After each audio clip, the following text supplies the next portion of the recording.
Hello there guys, and welcome to another one of my reviews. As you probably already noticed, today we are driving the brand new BMW 8 Series Gran Coupe, and today I am going to show you exactly what changed with the facelift. And just as a reminder, not a lot has changed, but we're going to talk about it nonetheless. So this is it. This is the facelifted BMW 8 Series, and the changes I'm going to talk about apply to the entire range, not just the Gran Coupe model. I just happen to have this version for testing purposes. And well, if you watched this space carefully over the last, I don't know, 6 months, you probably already know that not a lot has changed on the new 8 Series. Basically, all that has changed with the facelift is located over here. So we're talking about a new grille design with, well, less vertical slats, and they seem to be more spaced out. That's about it. Then there's also the design changes done to the air intakes on the sides on the M Sport package, which now comes as standard on all models. And you can see this design over here. So we have the horizontal slats now. That's a new change, and of course over here the same design is applied, but other than that, well, good luck trying to find any more differences. The headlamps remained exactly the same. They have the exact same size and shape. And oh yeah, another thing that changed is the fact that the grille is now illuminated at night. And you know what? It actually looks pretty cool, especially when you lock and unlock the car. So that's about it. But let's talk about the car we are testing today. So we have the M850i in blue tanzanite matte finish. It's a very expensive color. It's roughly 4,000 euros to have the car dressed in this color, and this is the first time this color is made available for the 8 Series range. We also have the M carbon fiber package on it, which brings these little details over here made from carbon fiber. So you can see that outline over there done in carbon fiber, and this one over here, as well as the mirror caps also done in carbon fiber. And around the back we have the diffuser done in exactly the same material. That's about 4,500 euros. Now, another change you will notice on the M Performance models with the facelift is the fact that they get M side mirrors, which is something that used to be reserved for proper M cars. This is an M Performance car, but it seems like BMW is blurring the lines between the M models and the M Performance ones rather a lot these days. Another thing that used to be something you would only see on M models was this badge over here, but I guess that doesn't matter anymore. Another thing you'll notice on this car is the anniversary badge. So basically in 2022 the BMW M division celebrated 50 years of existence, and in order to mark the occasion, all cars made in 2022 could be fitted with this badge if the customer wanted to, of course. And it does look really nice. Also up front you will notice the laser headlamps. Moving to the sides, well, you will adore the shape of this car, which really didn't change. I like the black wheels on this one. These are the winter tires and the winter wheels, if you will. 19-inch wheels, part of the M Performance package. And they do look nice, and they are incredibly light, so that reduces the unsprung weight on this car. We also have the Shadowline package, which you can notice over here. So all the trims around the windows are now blacked out. And going around the back, well, as I said, nothing actually changed. And if you're missing the badging on the boot, and if you want to know if a car has a V8, you can just look at the tailpipes. If you have 4 tailpipes, 2 here and 2 here, that's a V8. Otherwise you're looking at a straight 6 configuration. The boot is of course electrically operated, and you have 440 liters of space over here. Not a lot, and the opening isn't that wide, which means getting thicker luggage inside will be an issue. Let's step inside, and yes, we are met with a brilliant interior. This is the Tartufo white ivory dual setup. It's an optional feature, about 5,000 euros if I'm not mistaken, and it brings all this extended leather everywhere. So I'm talking about the top of the rear doors, the inside of the door cards, even the bottom of the door panel. Everything is dressed up really nicely. They even replaced this black plastic trim over here with Tartufo ones, and it's absolutely brilliant. We do have 5 seats theoretically in the back of this car. As you can see, there are 3 safety belts, but there's no headrest for the middle seat, and I really can't figure out how someone would actually fit an adult anyway over here. Let's get in. Oh, yep. The access isn't all that great, but there is a surprising amount of room over here in the back. I'm 6 feet tall and about 250 pounds, and I do have enough room for my legs over here. I can't really say the same about the headroom. So not a lot of headroom, but it's not as bad as I expected. And it's definitely better than in the convertible or the coupe model. But check out this roof liner done in Alcantara. Absolutely brilliant. And we do have a panoramic sunroof over here. That's a 1,700 euro option, pretty nice. And of course the front half of the interior, also done in the same color scheme, and it's absolutely brilliant. And nothing actually changed in the front except for the size for the infotainment screen, which now has 12.3 inches instead of 10.25, which was the pre-facelift model's dimension, if you will. But the infotainment system is exactly the same, so nothing changed in that regard, just the size of the screen. You still have Android Auto and Apple CarPlay included wirelessly, so everything's just as on the pre-facelift model. Let's hop inside. Let's hop in the front for a second. Once again, brilliant finish. I love the Bavarian Wilkins sound system, 4,500 euros, that it brings this these aluminum covers, and it lights up at night and creates a stunning effect. I love the front seats as well, brilliant. Electrically adjustable in just about any direction you would like, and heated and ventilated. Of course, you can get them with a massaging function as well. This is the M Sport steering wheel with the M stitching over here, and of course we have the crafted clarity finish on the gear knob, the start button, and the iDrive controller. Let's start the car. This is it. This is the instrument cluster. Nothing changed over here, still 12.3 inches. And what you see over here flickering is the infrared camera that's watching your face whenever the cruise control system is turned on, in order to make sure that you are watching the road and not just keeping your hand on the steering wheel. Watch these details over here. Absolutely brilliant. Absolutely brilliant. But then again, considering the price tag this car has, it should be brilliant. That said, I think it's time to set off on the road and talk about the technical specs of this car and how it drives. Let's go. When it comes to driving the BMW 8 Series Gran Coupe M850i, well, there's a lot to talk about. So the technical platform underneath this beautiful body shape is shared with a number of other BMWs, from the 5 Series to the 7 Series.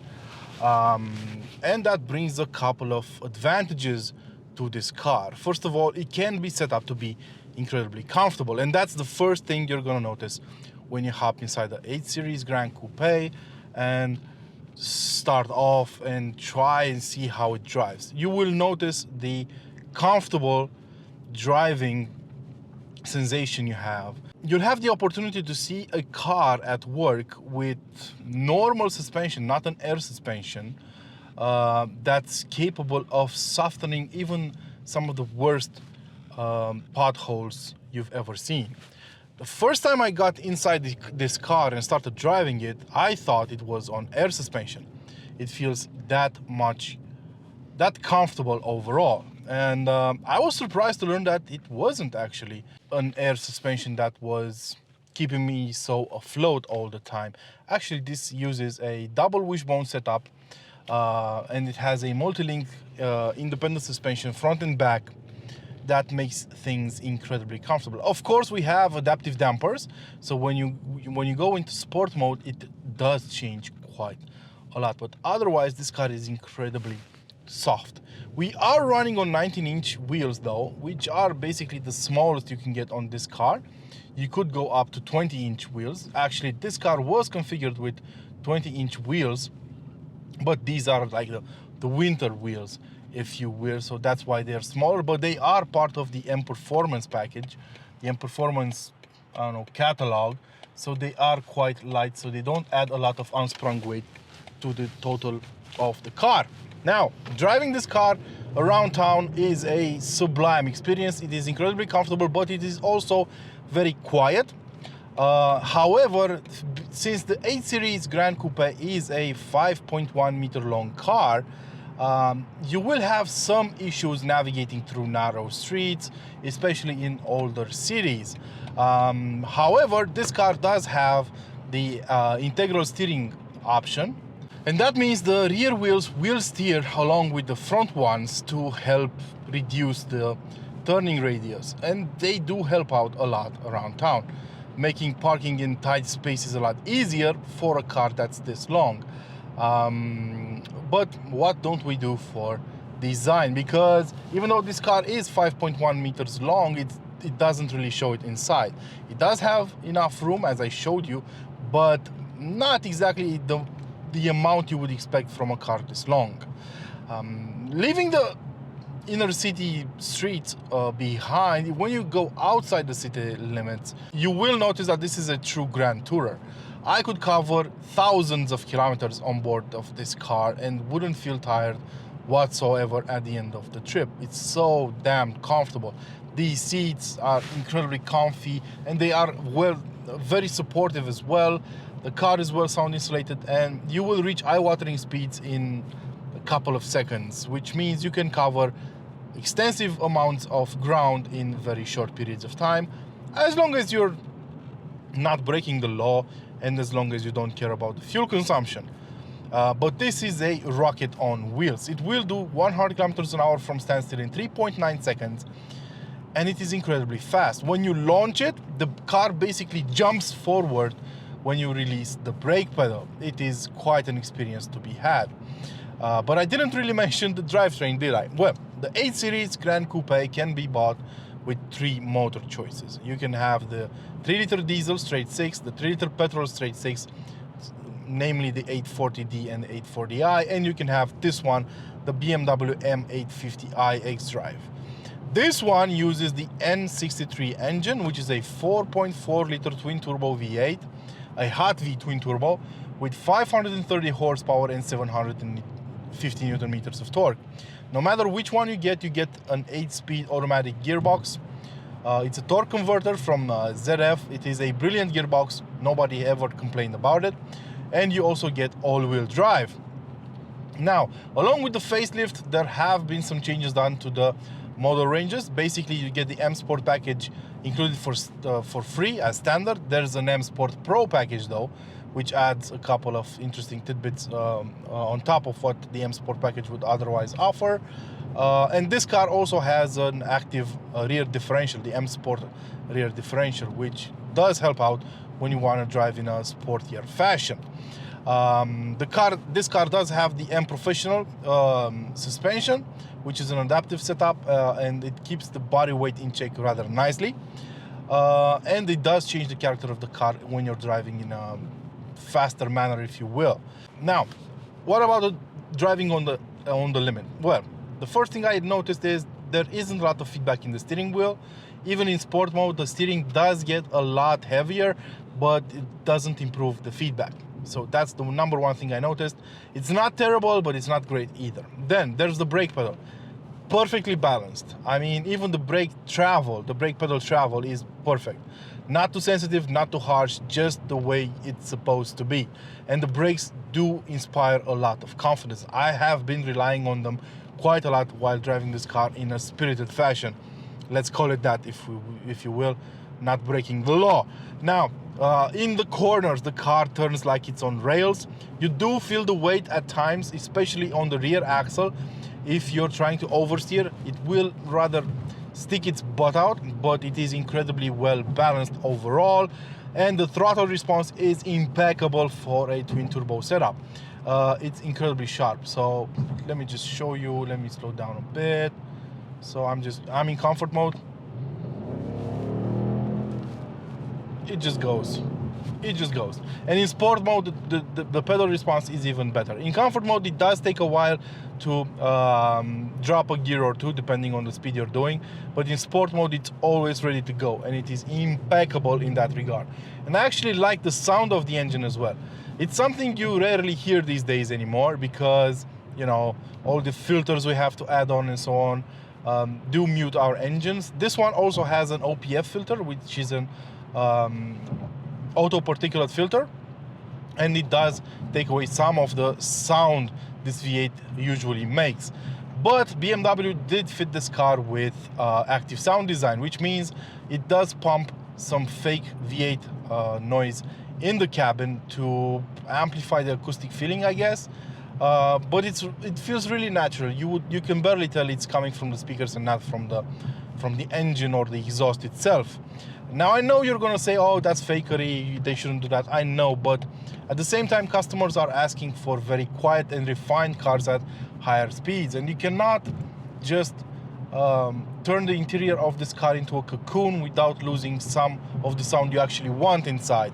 So the perfect compromise is the fact that this car has active sound design. So I think it works pretty well. No complaints in that regard whatsoever. And it sounds maddening. It's intoxicating. The burbles on overrun are intoxicating, and it's absolutely fabulous. So what BMW managed to create here is a Dr. Jekyll, Mr. Hyde kind of car without having a full-on M badge on it, because this is just an M performance car. The M8 is probably even better, but it is a lot stiffer. So we can have the same discussion we had about the M550i and the M5. Which is, this car is plenty fast. You don't really need more horsepower.